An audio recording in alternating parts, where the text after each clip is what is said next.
Hello friends, welcome to அம்மாஸ் recipe. இன்றைக்கி நம்ம பார்க்க போகிறது ராகி இடியாப்பம், அதாவது கேழ்வரகு இடியாப்பம். இந்த ஹெல்த்தியான டிஷ்ஷை நம்ம ஈஸியாக எப்படி பண்ணுறதுன்னு இப்போ பார்க்கலாம். இதுக்கு நான் இன்றைக்கி 2 கப் ராகி மாவு எடுத்திருக்கேன். இதை ஒரு பேனில் எடுத்துகிட்டு நம்ம லைட்டாக வறுத்துக்க போகிறோம். இது கலர் சேஞ்ச் ஆகிற அளவுக்கு வறுக்க தேவையில்லை, லைட்டாக சூடாகிற அளவுக்கு வறுத்திங்கன்னா போதும். இப்போது ரெடி ஆகிடுச்சு. இப்போது இதே மாதிரி இன்னொரு பாத்திரத்தில் நான் சுடு தண்ணியும் ரெடியாக வச்சுருக்கேன். இதில் 1 டீஸ்பூன் எண்ணெயும் உப்பும் சேர்த்துருக்கேன். தண்ணியில் நல்லா கொதிக்க வச்சு எடுத்து வச்சுருக்கேன். இப்போது நான் இதே கப்பில் 2 கப் மாவு எடுத்திருக்கேன். ஸோ அதே கப்பில் நான் 1 கப் தண்ணி சேர்த்து நல்லா பிசைஞ்சிக்க போகிறேன். இப்போது இது நல்லா தண்ணி கொதிக்குது, ஸோ அதனால் பார்த்து தான் பிசையணும்.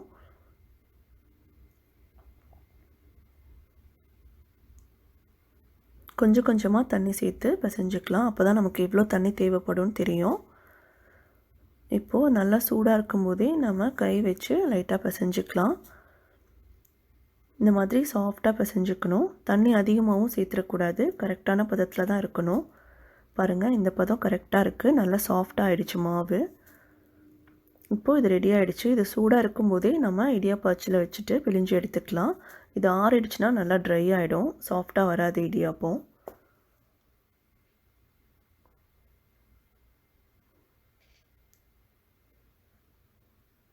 இப்போ மீதி இருக்கிற மாவையும் நீங்கள் மூடி வச்சுடுங்க, இல்லைன்னா ட்ரை ஆகிடும். இப்போது இடியாப்ப அச்சில் சேர்த்துட்டு இந்த மாதிரி பிழிஞ்சு எடுத்துக்கலாம்.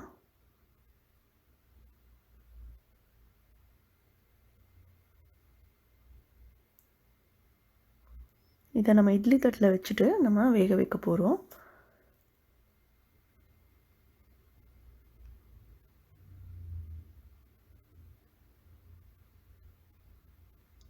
அவ்வளோதான். இட்லி தட்டில் வச்சுட்டு நம்ம இதை 12லேருந்து 15 நிமிஷம் வேக வச்சுக்க போகிறோம்.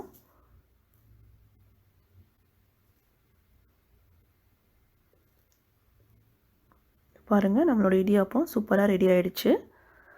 நல்லா வெந்திருக்கு. அவ்வளோதான்.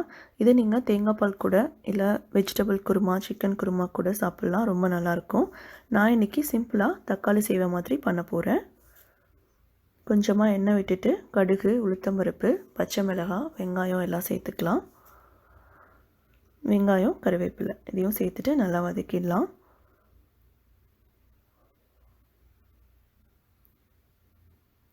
இது கூட இன்னும் 2 மிளகாய் சேர்த்துக்கிறேன்.